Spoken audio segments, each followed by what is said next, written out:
Goeiedag en baie welkom hier saam met ons op 'n Saterdagoggend. Nou, ek hoop jy gaan 'n lekker rustige naweek hê. Ons is besig om te praat oor genade en hoe ek en jy met genade moet werk.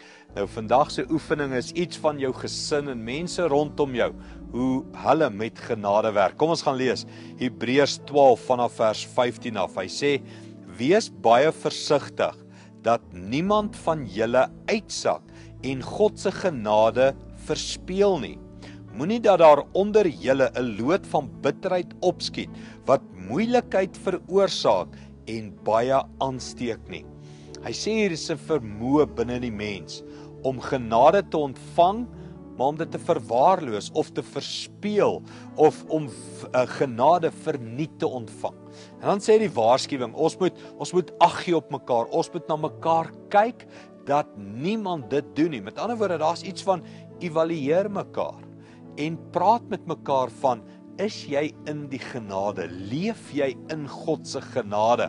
Leef jy in iets van die wete dat God jou kan vergewe en dat God jou kan krag gee vir die lewe wat jy moet leef?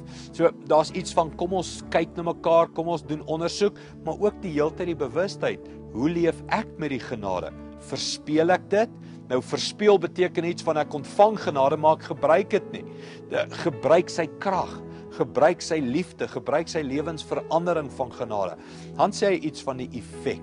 As jy genade verspeel, dan kom daar bitterheid in jou. Met ander woorde, dis iets van, my lewe wil nie verander nie, ek kan nie beter word nie, ek word moeg vir hierdie goed, en ek's kwaad vir die kerk, en ek's kwaad vir almal.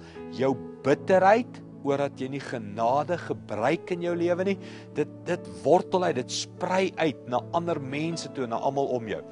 Kom ons kyk, wat doen ons met genade elke dag van ons lewe? En ons gebruik genade om regtig te groei. Kom ons bid saam. Hemelse Vader, dankie vir u genade. En ook weet ons almal ontvang dit, maar mag ons op mekaar ag gee en na mekaar kyk, dat ons nie genade sal misbruik nie en verspeel nie. Weerhou ons van bitterheid, Here. Ons vra dit in Jesus naam. Amen.